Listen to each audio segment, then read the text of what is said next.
Bonjour les CM2, je vous fais une petite vidéo rapide pour vous réexpliquer deux, trois choses concernant les unités de mesure et la conversion de mesure de longueur plus précisément. Il s'agit donc de reprendre l'exercice numéro 3 que je vous ai envoyé par email. Donc, on doit convertir 12 décamètres, 1 km 25, 125 mètres, 12 000 cm et 450 décimètres en mètres et les additionner. Donc, première chose, prenez soin s'il vous plaît de retracer sur votre cahier un tableau de conversion pour y voir plus clair, sinon ça risque d'être compliqué. J'ai renoté ici sur les étiquettes vertes le nom des unités de mesure. Il est important de les connaître, de ne pas confondre, et cela arrive souvent, décamètres avec décimètres par exemple. Pour bien se souvenir, on peut tracer une flèche par exemple au-dessus de son tableau et indiquer ici un petit moins pour se souvenir que de ce côté, les unités de mesure seront plus petites que le mètre et de ce côté-là, un plus pour indiquer au contraire que les unités de mesure seront plus grandes que le mètre. Voilà pour le début de l'activité. Ça, c'est la première chose à faire, première étape. Ensuite, je vais vous demander de vous munir de 4 crayons, donc un rouge, un vert, un bleu et un noir. Le noir va nous servir à noter les unités, le bleu, les dizaines, le rouge, les centaines et le vert pour les milliers. Alors, si on reprend le premier chiffre de notre calcul, il s'agit de 12 décamètres. Donc 12 décamètres, 2 unités, une dizaine. Donc j'ai mis un petit point noir sous les unités et un petit point bleu sous les dizaines. Décamètre, j'utilise toujours l'unité que je place dans l'unité de mesure de départ. La dizaine vient se placer à gauche. Il est important de ne mettre qu'un seul chiffre par colonne, sinon cela ne fonctionne pas. Pour convertir 12 décamètres en mètres, je n'ai d'autre choix que d'ajouter un 0. Le 0 devient mon unité.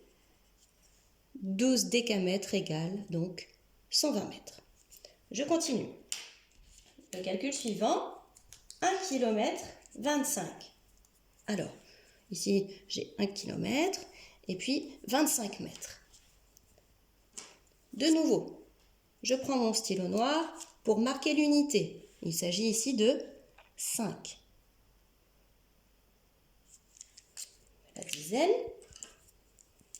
2.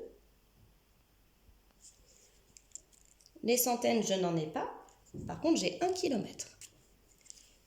1000 fois plus grand que le mètre. Donc, j'utilise bien le vert. Je place donc mes 25 mètres. Le 5 va dans la colonne de l'unité de mesure de départ. 5. Je mets mes dizaines. Et puis ici, j'ai 1 km dans mon calcul. Je vais donc le placer dans la colonne des kilomètres. Je n'ai pas d'autre choix. Que va-t-il se passer ici? Eh bien, je vais ajouter un 0 également. Je constate donc que 1 km 25 me donne 1025 mètres. Je continue. 125 mètres. Alors, 125 mètres en mètres, nous n'avons pas besoin de le convertir. Cependant, on peut malgré tout donc le placer comme les chiffres précédents et puis prendre soin de noter l'unité, les dizaines et puis les centaines. 125 mètres en mètres reste 125 mètres, pas de surprise là-dessus. Alors, on arrive à 12 000 cm. Alors là, il y a eu beaucoup d'erreurs dans vos exercices. Donc, on reprend la même idée, toujours. Hop, je décale un petit peu pour que vous puissiez voir. Donc, voilà. Je vous mets les chiffres ici. Donc, les unités. 0. Combien de dizaines? 0. Combien de centaines?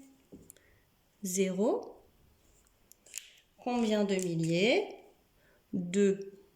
On reste sur un chiffre par colonne, donc on ne va pas plus loin. Je place donc ceci dans la colonne des centimètres, puisque sur votre énoncé, il est bien indiqué 12 000 centimètres. Donc je place l'unité dans la colonne des centimètres, les dizaines, les centaines et les milliers. Souvenez-vous en quelle mesure nous devons convertir? En mètres. Je lis, hop. Ce chiffre-là devient donc les unités de l'unité de conversion. 120 mètres. Ces deux zéros-là, ou bien je les barre dans mon tableau, ou bien en ce qui me concerne, je vais les retirer pour qu'il n'y ait pas de confusion. D'accord? Sur votre cahier, vous pouvez les barrer comme ceci pour vous souvenir que vous avez bien fait la conversion. Et pour terminer, 450 décimètres. Toujours la même chose, si on a besoin, on le fait. On note les unités, puis les dizaines, puis les centaines. 450 décimètres, je repère la colonne des décimètres, j'y place l'unité. Je place mes autres chiffres, un seul chiffre par colonne. Et je me rends compte que 450 décimètres égale 45 mètres. Même chose, je barre mon zéro ou je le retire. Bien entendu, il me reste à additionner désormais tous les chiffres qui sont dans la colonne des mètres, tous les chiffres qui sont dans la colonne des décamètres, tous les chiffres qui sont dans la colonne des hectomètres et le chiffre des kilomètres qui est resté seul dans son coin. Voilà. Donc, vous faites votre calcul et puis, en toute logique, vous devriez donc obtenir, en calcul en ligne, cela peut donner ça directement, 120 mètres plus 1025 mètres plus 125 mètres plus 120 mètres plus 45 mètres égale 1435 mètres. Et voilà. Oui, bon. Voilà. Bon, j'espère que ça vous sera utile. N'hésitez pas à me faire signe si vous avez de nouveau besoin d'explications ou d'aide pour réaliser un autre de ces exercices.